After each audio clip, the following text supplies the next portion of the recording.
Welcome to the Determined People podcast. We are committed to spreading encouragement, strength, and hope to a world in desperate need of it.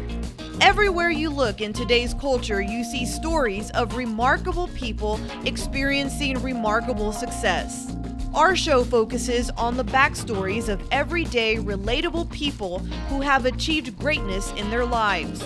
We focus on the story behind what we see in the world. Our hope is that you find yourself in these stories, that you say, if that person made it, so can I. And now, our host, John Harrell. Hello, everyone, and welcome to the show. I'm really glad you're here. My guest today is Travis Taylor. Travis is an associate pastor at my church, Riverbend. He's also the worship pastor. The man can play any instrument out there. I've heard him play bass guitar, keyboards, and six string. I think if we had a tuba in the studio, he could play that too. So, Travis, welcome. Thanks for being here. Thank you, John. That's quite the introduction. I can't play everything, but I will attempt to play anything, I guess. Well, I think you can play anything. So don't make a liar out of me now. Okay. So where's that tuba? So, quick question. I mean, when I met you six years ago, you're a California boy, born and raised in California. How did you end up at Riverbend Church in Austin, Texas? Man, a lot of that had to do with just the history that I actually had with the senior pastor at Riverbend Church, who worked alongside my father in California. We hadn't communicated in years, but just kind of on a whim, I was giving a sermon on a Sunday morning at the church I was at in San Diego, and one thing led to another, and Dave Haney, the senior pastor of Riverbend, got a hold of that video and kind of extended an offer out to me and said, would you like to continue doing ministry out here in Texas? And I was like, I don't know about Texas. I've only done California and lived in other places, but it's just, Texas had that weird, it's probably a lot how Texans assume California is. It has a lot of stigma attached to it, a lot of assumptions attached to it, and I kind of had the same thing, and so I had to come visit before making any real hard decisions on anything. So I get that. California's beautiful. I mean, absolutely stunningly beautiful, and it's just moderate climate, and the San Diego area is beautiful, so I get Texas might be a little difficult. What was the tipping point that made you decide, okay, this is a good gig for us to come to? Well, I think there were a lot of things that added up to that, and for me, John, and a lot of it had to do with personal and spiritual decisions for my family, which is we knew going into ministry that we weren't going to, in order for us to leave a church or leave a place, that God would actually have to, instead of calling us to a new place, release us from the place that we are in. And my wife and I were already starting to feel that release from the church that we were in. So this was an opportunity that God kind of opened the door for. And it was, like I said, it wasn't something that either my wife or I were like, yeah, this is where we need to go next. So we kind of did the due diligence of coming out and seeing the way things were in the church and the people, and really getting a handle on it. So. Yeah, and Riverbend's a great place. I always, I work as a greeter on Sunday mornings, and I tell people, and this is true, I hate going to church, but I love going to Riverbend. And it's just it's a unique place, it's a special place, and everybody is welcome as they should be. And you're able to come as you are and just enjoy God's grace. And I have always said, not that they would care, but don't ever change the message, because I'd stop coming. But it's just again, I hate going to church, but I love going there. What made you go into ministry? Not fame or fortune, for sure. Oh, yeah, definitely not the fortune. Or I guess the fame for that matter. My family was in ministry, and part of my growing up and my childhood was just kind of in and around churches and ministry. I kind of knew the work well, like the watchmaker's son, It's like I just watched the way my dad operated in a church, and so I kind of understood the ropes a little bit. My heart was always geared towards being the church, being part of the church, but I never wanted to work at one. I was always worried that if I started working at one, getting paid whatever it might be to work at one, that the money would change the heart. And so I always kind of sat on the fence of I will forever serve your church. I will forever play an instrument or greet or hold the babies or work in the coffee shop or whatever it may be, wherever you need me, I'm willing to help. And there was kind of a definitive moment at one point. I was serving my church, and I served myself into a job, essentially. I started serving on the worship team, and at the time, mind you, my wife and I, we have 4 kids. We had no kids at the time, so I was able to serve nonstop. But our church had a Saturday night service and 3 services on Sunday, and I got to a point where I was leading worship about 3 times a month for all 4 services. And there was a Thursday night rehearsal and all kinds of, so it was just, it kind of created for me an opportunity to kind of step into a need. I mean, I think that's how the church operates so often, is we see needs that are being fulfilled by the laborers that are going, this is it. And then you have to suss out, am I doing this because I like it, because I can, because of the attention, because of the whatever, or am I doing this because this is the thing that I cannot not do? I am called to this thing. And I knew for a fact that I would forever be doing some sort of serving God's church. And I will tell you that I still wrestle with the idea of, is it something that I should I go get a job hosting a podcast with John somewhere? Because this makes a ton of money, I'm assuming. And then you assume wrong. But oh, okay, yeah. And then just give all my time to the church like you do. I think I like the posture of that heart. And so I still wrestle with that tension, I think. The thing I love about Riverbend, like you said, is it allows even the pastors on staff, even those of us that work it, to wrestle with that same thing that goes, I'm allowed to come as I am. I'm allowed to be, I don't have to be perfect. I don't have to be completely polished. I am as human as anybody else. I wrestle with probably a lot of the same tension that a lot of people do. And Riverbend provides for me just as much grace as everybody else assumes it offers for them. It offers the same grace to us that are on staff. And it's a place where we're allowed to be ourselves and authentically kind of work our faith out in real time. It's pretty awesome. It's a good way to say that, work our faith out, because it's a constant work in motion. God's always talking to us. He's always working on us. I tell him to leave me alone sometimes, but he does. A friend of mine said, he loves you too much for that. And I'm like, great. Anyway, and I'm glad he does. How do you prepare a sermon when you're called to teach that day? Well, we have a lot of our passages are all in Scripture kind of lined out months and months and months in advance. So, for instance, I know this following year in 2025, immediately following Easter, I'm teaching a 3-week series. On what? I do not know yet, but I know everything we're teaching up through Easter. But it gives you a lot of time to wrestle with things. I could very well write a sermon based on the pressure and the need and the I've got to go find a place to sit down and do it. But generally speaking, for me, it is getting myself still enough to take seriously enough the mandate of the moment. Dave, our senior pastor, there were a couple things that he told me as I was jumping into Riverbend. And the first one was, I asked him, I barely got a high school diploma, and he has his doctorate in theology. And I was like, Dave, you are a doctor in this stuff. You are Dr. Dave Haney. People at the church make a point to call you Dr. Dave from time to time. I barely have a high school diploma. What makes me qualified to even be here doing this thing? And he said, I wouldn't underestimate your life experience. You have a master's, at least, in life experience. Teach from that. Secondly, the only thing that my doctorate ever gave me is more questions than you. But it's not the answers to the questions, it's the plethora of questions and things that we can kind of unpack. The other thing that he told me that I think is probably the most valuable thing in my tool belt today is I asked him, so when do you stop getting nervous? You've been doing this for 40 years. When do you get up there and stop being nervous? Because I'm still nervous every time I get out there. I still can't eat or sleep on Saturdays. Well, I'm a mess every time. And he said, that will never stop. You will be nervous every time you get up there, and you should be. Because if you have the audacity in your flesh to get in front of hundreds and thousands of people and declare, "Thus saith the Lord," that should scare you every time.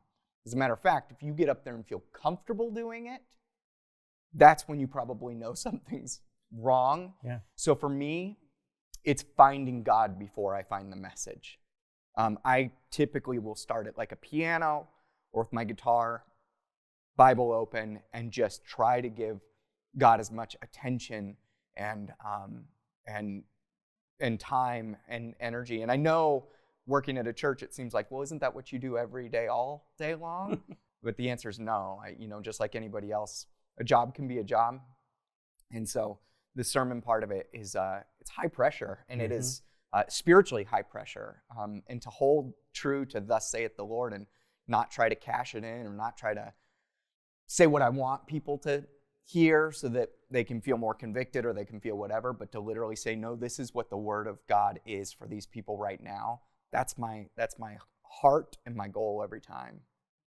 Your sermons are very good, but what I remember in hearing you teach, from going back to I watched a video of you in San Diego, and I'm just saying, the greatest word in the English language to me, Travis, is consider. Consider. If you say, "Would you consider this?" everybody's guard comes down. And I would say that your teaching allows people to consider thinking about things, considering the way that things may be, considering the way that God is interacting with them, considering where God may be leading them, considering places that God may be saying, "Don't go there," because we all get those messages. So I want to take you back, I guess, 20-something years ago, and you got a phone call. It's a phone call that nobody can prepare for. Would you share with our audience that phone call? 20 years ago, phone call. Your dad was in Africa. Oh, geez Louise. Yeah. Man, that was 20 years ago, huh? They're coming up on it. So, yeah, it was actually knock on the door for me. Because I was home alone. Yeah, it was a Sunday morning, and my mom and my brothers, I have 3 brothers, were all visiting my aunt down in Southern California in the Death Valley. We were up living in the Bay Area at the time, and my uncle came to the door, and it was this weird interaction because he kind of was like, it was he and my aunt, and they were very visibly like disheveled. And I was like, what's wrong?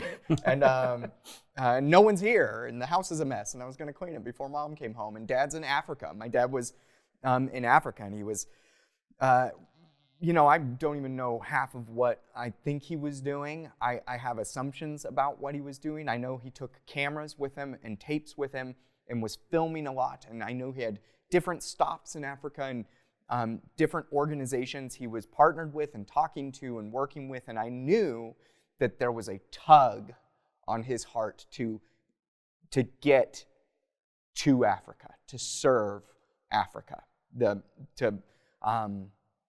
I honestly think he was trying to build bridges between cultural dissonance between America and South Africa, particularly at the time, and honestly to spread the gospel in a unique and creative way to a place that really needed it. He had worked, like I said, forever in the church in America, and so it was just kind of where he had gotten to. And he during his trip, was getting some footage on a mountain. He climbed up a mountain. He was at this little camp where he spent the morning washing the feet of some ladies,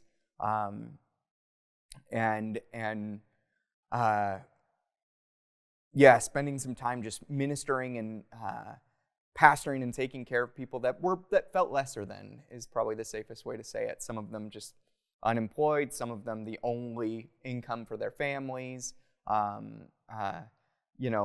native to the land and just not very well to do. And he went up one morning after washing those feet to go on a hike to get some footage of the valley that he was over. So he climbed up Monte Cristo, and during this hike, he got caught in a landslide. There's actually a rock that started defacing. From what I know, mind you, so much of this has become my brothers will be like, it went this way, or my mom will say it went this way. But there was a boulder that was defacing, and some rubble had started to kind of fall, and there was this girl that was kind of on the hike with my dad, and another pastor was on the hike with my dad, and that other pastor's 2 young boys. And this rock started to deface, and my dad actually shoved this girl out of the way of this boulder, and she tumbled down the mountain and broke both of her legs. But my dad took the brunt of the boulder, and it smashed him from the waist down, and then rolled off into a little creek. And they got a helicopter to him, but I believe he died of internal bleeding on the way to the hospital in the helicopter, I believe. Like I said, the details get fuzzy, but sure. So my aunt and uncle show up to my house and give me whatever news they had at the moment, which was nothing more than your dad was in Africa and just died. And for one reason or another, they couldn't stick around too long with me, and my mom was still gone, my brothers were gone, and I was left alone with this news as an 18-year-old boy, just going, it's not real, right? Like it's a joke. He's in Africa, he's not on our continent, he's not in this, so this isn't real. You know, very surface level denial, I guess. Sure. And then had to process for about 6 or 7 hours alone while I waited for my mom and my brothers who got the news, and they got the news and then drove back up to the house. And God, your poor mom driving hours with 3 kids, having just lost her husband, and trying to keep some normalcy in the car. I mean, as and best you as know possible. those kids were getting hungry. You know they had to pee. You know, like it was. I mean, you still have to function. It's such an unfortunate and like hard pill to swallow, and also kind of comical to go in that trauma. You still have to operate.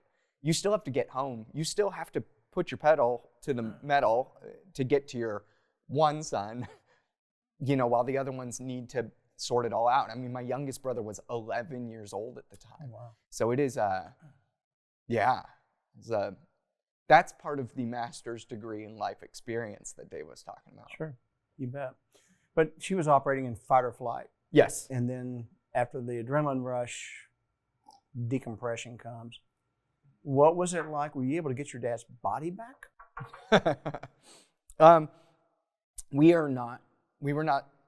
We were a ministry family with 4 boys that ate like 4 boys, so we didn't have a ton of money. The amount of red tape that it would take to get a body back from a foreign country across an ocean was a lot. It was a lot of money. Mm-hmm. I don't know if it was a conversation that my parents had a lot of about whether or not my dad wanted to be cremated or buried or what have you. It's just, he was 45 years old when he died. So it's not something that you kind of go, it's not something you have a lot of discussions about, right? I don't think any of us were opposed to cremation, but I will tell you that my mom, I remember vividly my mom asking each one of us, do you want to see him? And I'm pretty sure if any of us would have said we have to see him for that closure, then we would have figured it out and got him back. But instead, every single one of us boys were like, no, it's fine. So we had him cremated in South Africa, I believe, and then,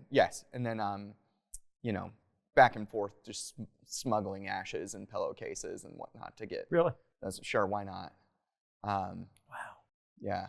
Because even getting the ashes, this is all incriminating, but even getting the ashes back is pretty expensive. So, but it looks like a nice loose leaf gray tea when you just put it in a pillowcase. And say, sorry, Dad. But yeah. Wow, that's devastating. So what did life look like then? Well, that was just, my mom moved to Africa soon thereafter with my 2 little brothers when I was, I guess, like 19 or 20. And it looked weird. Being a 20-year-old boy whose dad was a pastor and whose mom was the principal of a private school, to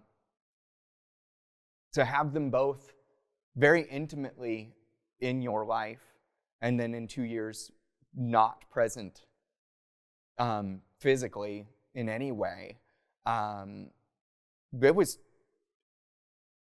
a grow up fast moment. It was why I need the grace of Riverbend, right? Like we all have those seasons, but it was, it went from like bad to worse for a while. It's funny because I never questioned God's existence. I just always questioned his ways. I was always mad at him. I was always like, come on.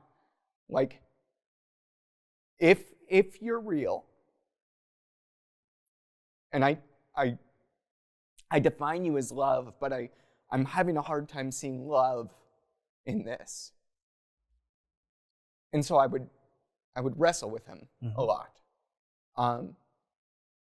Whenever I would act young or foolish or stupid or get myself into a lot of trouble, I would always quickly blame God for all of it.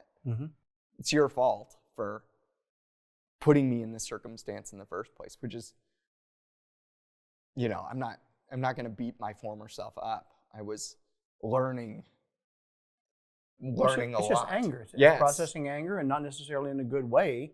But Yeah. you're not ready for that. You're not prepared for that. And talk about trying to reconcile. Okay, God, yes, you're love, but you've just ripped somebody from our family that there's 5 of us that love him. So Yeah. how do you reconcile that? It takes time. Sure. Honestly, there was no immediate amount of closure. There was no immediate silver lining. There was no immediate aha moment. It takes time. But I think what I've come to realize is that God in his nature gives you these kind of breadcrumbs of closure and of comfort and of kind of guidance all throughout your life if you're so willing to see them as that. But you kind of have to choose to see God in it. Even when it's rough, go, I don't like this, but I can see your goodness in this. I can see your provision in this. And I'm going to choose to not see it as luck or as chance or as circumstance, but I'm going to choose to see this as God's provision. And I'm still wrestling with you because I'm still not understanding all of this, but I'm going to look for you in it still. There were some silver linings that came from this, and we're going to get to those in a moment. Let me ask you a question. One of the things I speak about when I do public speaking is forgiveness. Have you forgiven God? Yeah, I've gone, I think I've gone beyond forgiving God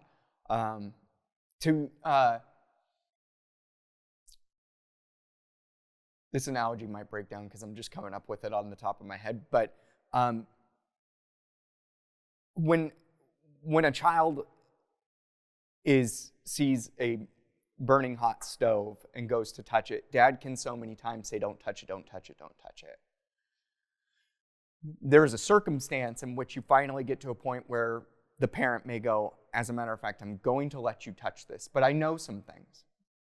I know that if you touch it in the wrong way, the wrong place, the wrong time, it's going to leave a scar for potentially the rest of your life. But I also know that it will not kill you. This is a thing that a dad knows that the kid doesn't know. But there is an allowance that happens. The reason this analogy breaks down is I personally would never volitionally say to my child, yes, go touch that hot stove. Watch the lesson we're going to learn here. I always want to save them. It's my ignorance that leads to their burn 9 times out of 10. However, I do know when I see the wound, their mind is in a much different place than mine. They are instantly like, this is it, and this is the end of the world, and this is, I don't know what to do about this, and I'm over. Mm-hmm. And then they are mad at me because it's, why was the stove on? I need someone to blame.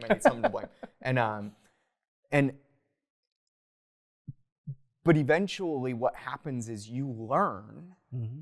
When you grow up, you're like, oh, dang. Dad knew.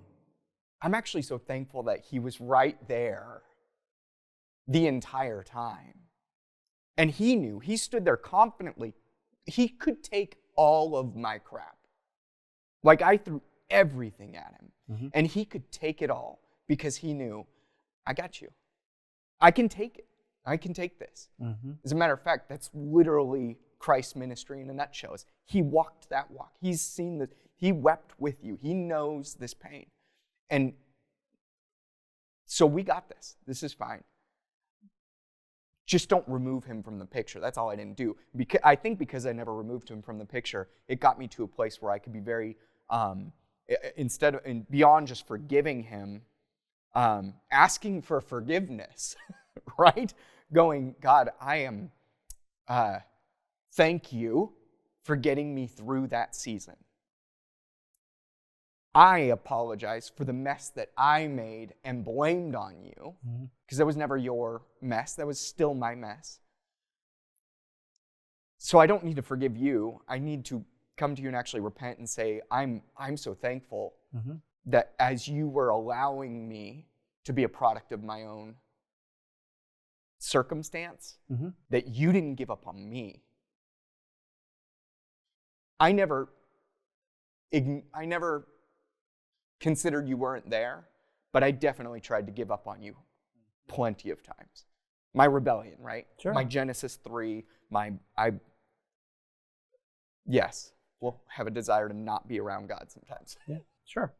And it's not a surprise to him. No. Which is very, very comforting, for lack of a better word. So, is that where your dad died? Yeah, I don't know. If you zoom in on that one. Look at that. Okay, oh my goodness, look at this. Awkward podcast video stuff. That's Africa upside down. There's a little star right there. And that's my commemorative, the love-hate relationship I had with this continent, with this place, with the mission, with the thing. Like I said, we always look for something to blame. And I was trying to find everything. Once I stopped blaming God, I had to start blaming other things. And so I wrestled a lot with the people and the organization and all the things around his passing. But once again, I've also come to go, nope. This is God's story to tell. He is, in fact, redeeming and restoring all of his creation through all of our stories, regardless of how messy they may look. And so there's no one to blame. It's zoom out and let God be God. And you just have to learn how to be like John, waking up going, every day is a blessing. Treat it that way. Operate that way. Which is really hard to do, but.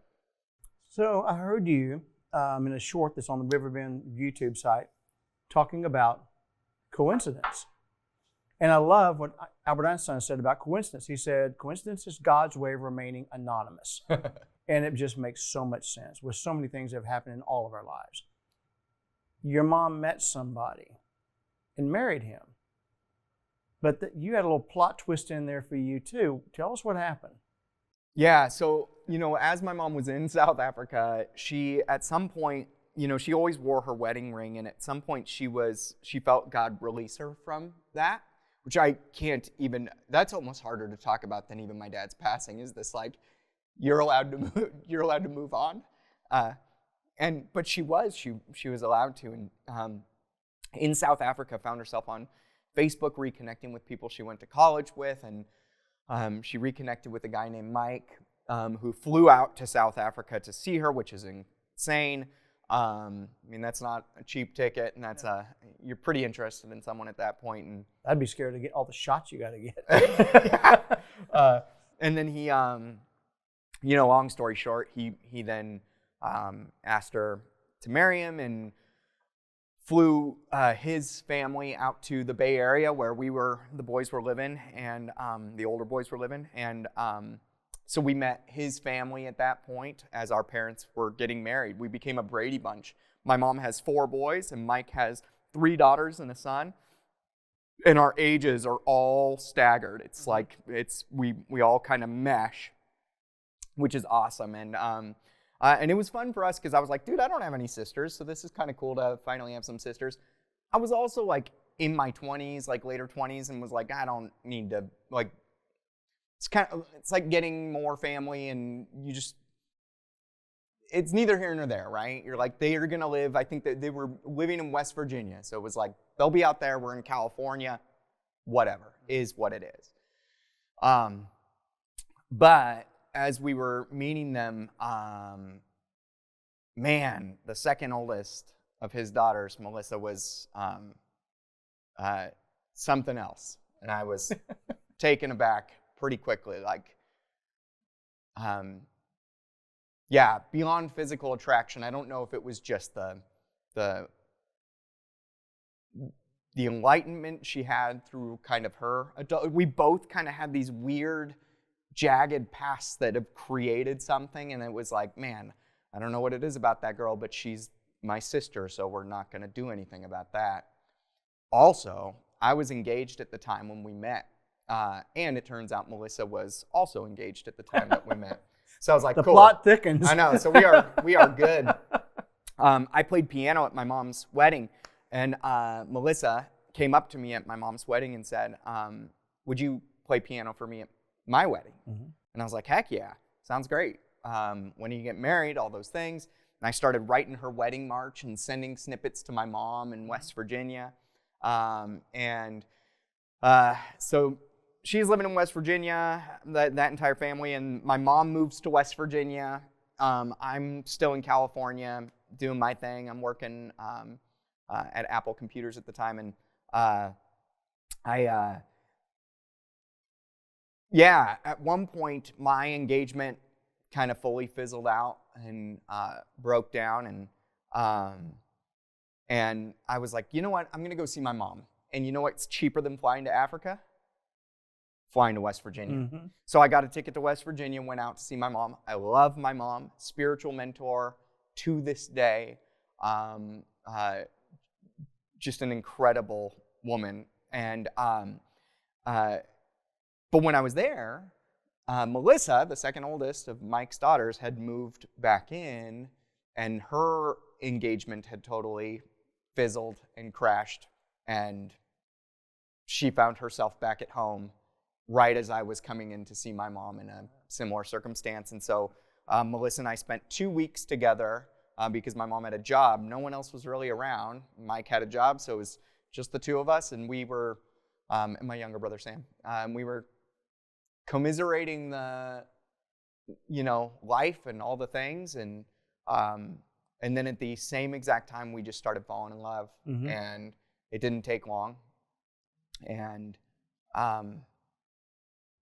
3 months later, we were married, and she walked down the aisle, or I walked her down the aisle to the same wedding march that I was writing her, called Melissa's Song. So, that's beautiful. Yeah. So, lo and behold, I married my sister, which is a very West Virginian thing to do. Yeah, I think so. Or Arkansas. Arkansas, yeah. Just not a Californian thing to do. I literally was kicked out of that state once they found out. So let me ask you a question, and then I want to kind of wrap up here. But you write music, and a lot of the best music is created from pain. Mm-hmm. Were you writing a lot of music after mourning the loss of your father? Yeah, I don't write happy music.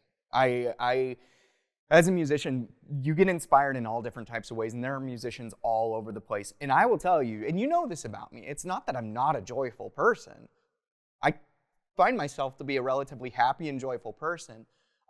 It's just when I'm wrestling, when I'm struggling with something, mm-hmm.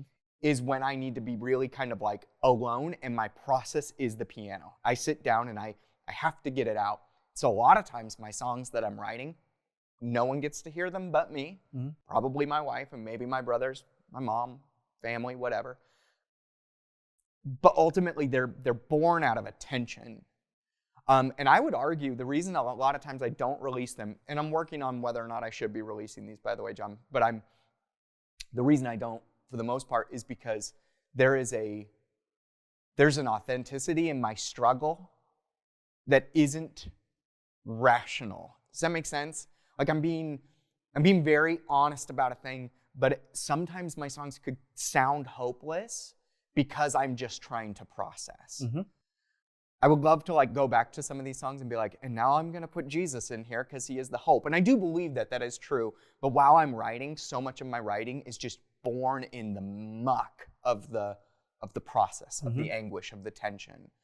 So yes, when I'm missing my dad, when I'm, we didn't talk about the cancer thing, but that, like, any of these things, these are things that I'm like, they weigh on me, and I have to put them into songs. Well, it's a great way to get it out, to emotionalize. I mean, I always tell, I do some speaking in schools and stuff, and I say, kids have got to have something to get the emotion out, whether it's sports. If you're not a sports person, maybe you can be in the theater, or maybe you can be in the choir, or maybe you can be in the band, but you need something to process those emotions. Otherwise, they can turn into something pretty dark and ugly with some people, right?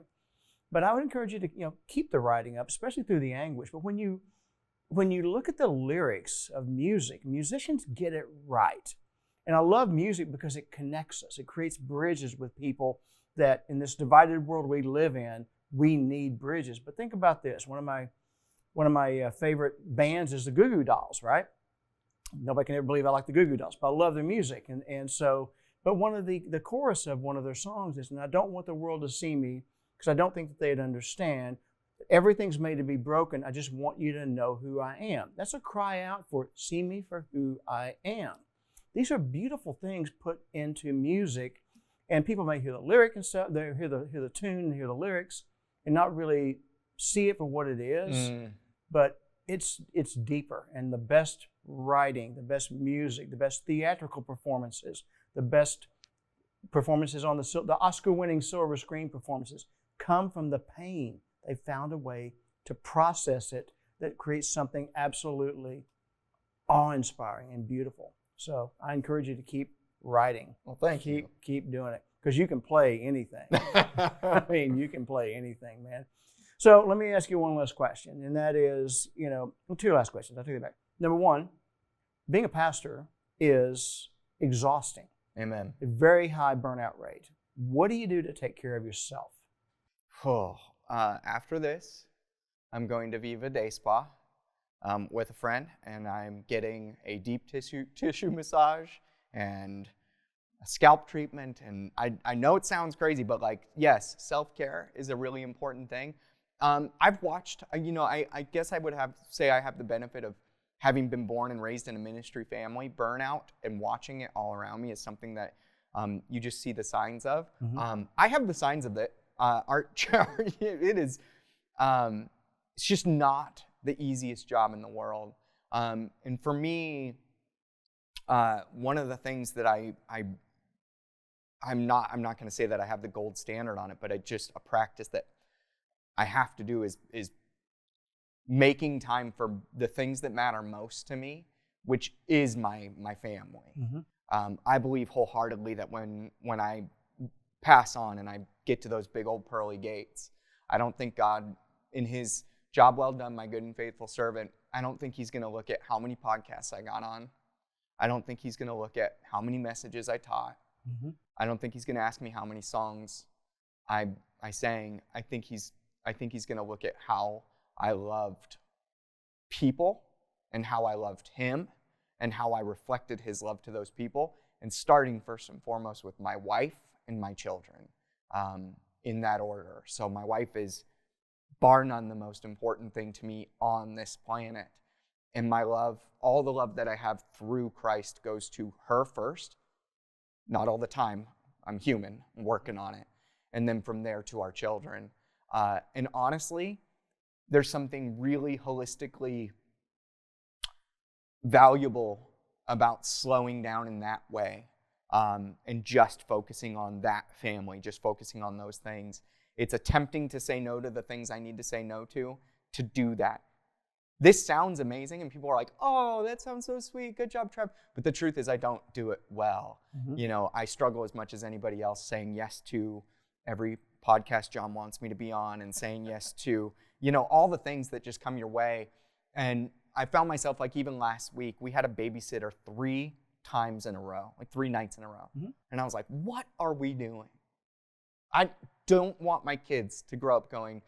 And then on the weekends, we were raised by babysitters. Mm-hmm. But it's hard because you commit to things. And so for me, it is the intentionality of going, when you see enough of it, you cut it off. You draw the line that goes, no, I'm going to say no to this for the sake of my family, mm-hmm. for the sake of my wife, for the sake of my children. And yeah. You pretty much answered the last question I have with your answer that prior, but let you expand on it. And the question is, how do you want to be remembered? Best supporting actor. That's, my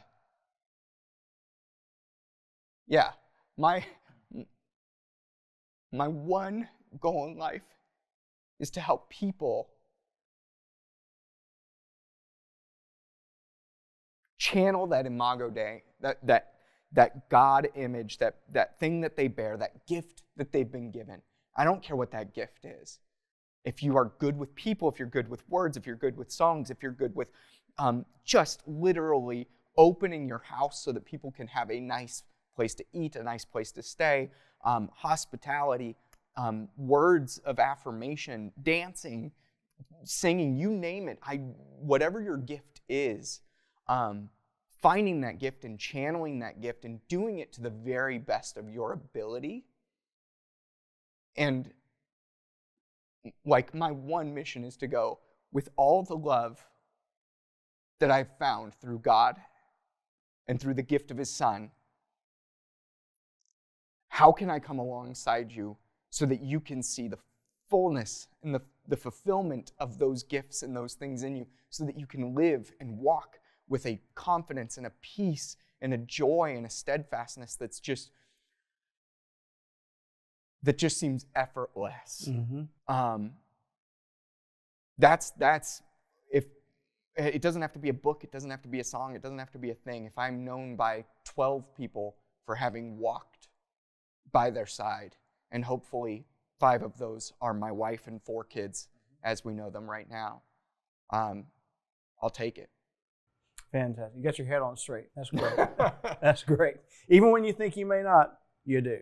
So thank you for coming on. Yeah, I greatly appreciate you taking the time. Time is the greatest gift you can give somebody, and I appreciate you taking some of yours and sharing it with our audience. So I can't wait to see how God uses you in all this messy world. But I know He's got great plans for you. I know that. Amen. Thank you. Thank you. That's our show for today. Thank you for being here with us. And if you feel the inclination to look for a church and you're in the Central Texas area, I would encourage you, come try Riverbend.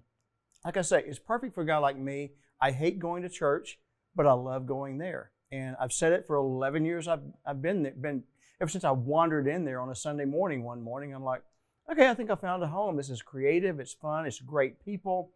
Everyone's welcome. There's no guilt-ridden messages or shame or fire and brimstone. It's just great teaching and enjoy God's grace. So thank you for being here with us. I will be back tomorrow on the audio podcast with another message of encouragement, strength, and hope. Thank you. Until then, everyone, be well.